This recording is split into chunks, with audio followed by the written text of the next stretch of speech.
एक महान कवि जिनकी लेखनी से राम कथा बहती है, उसी कवि को एक दिन कारागार में बंद कर दिया जाता है। यह कथा है काशी की और उस कवि का नाम है तुलसीदास। उस समय काशी पर राजा मानसिंह का शासन था। तुलसीदास जी ने एक चमत्कार कर दिखाया था, जिससे राजा मानसिंह को लगा कि यह साधु अपनी सिद्धियों का घमंड कर रहा है। इसी गलतफहमी में तुलसीदास जी को बंदी बना लिया गया। अंधेरी कोठरी, चारों ओर सन्नाटा, बाहर पहरा, लेकिन भीतर केवल राम नाम की ज्योति थी। कारागार में डालते समय सिपाहियों ने कहा, क्या तुम्हारे राम तुम्हें बचाने आएंगे?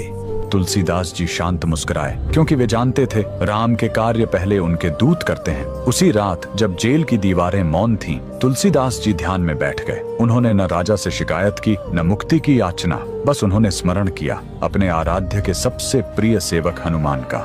उसी ध्यान की अवस्था में उनके हृदय से शब्द फूटने लगे, श्री गुरु चरण सरोज रज, एक एक चौपाई हनुमान के बल। बुद्धि, विद्या और विनय का सजीव चित्र बनती चली गई। यह केवल कविता नहीं थी, यह संकट के अंधकार में जलता दीपक था। जैसे जैसे रचना पूरी होती गई, वैसे वैसे काशी में विचित्र घटनाएं शुरू हो गईं। उस रात नगर में बंदरों की अपार भीड़ दिखाई देने लगी। वे किसी को हानि नहीं पहुंचा रहे थे, पर पूरे नगर को अस्त व्यस्त कर दिया था। राजा मानसिंह भयभीत हो गए। मंत्रियों ने स्पष्ट कहा, महाराज, ये किसी महान भक्त का अपमान है। तुरंत तुलसीदास जी को कारागार से मुक्त किया गया। राजा मानसिंह स्वयं उनके सामने आए और क्षमा मांगी। तब तुलसीदास जी ने कहा, मैंने कुछ नहीं किया, यह सब मेरे प्रभु राम के सेवक की लीला है।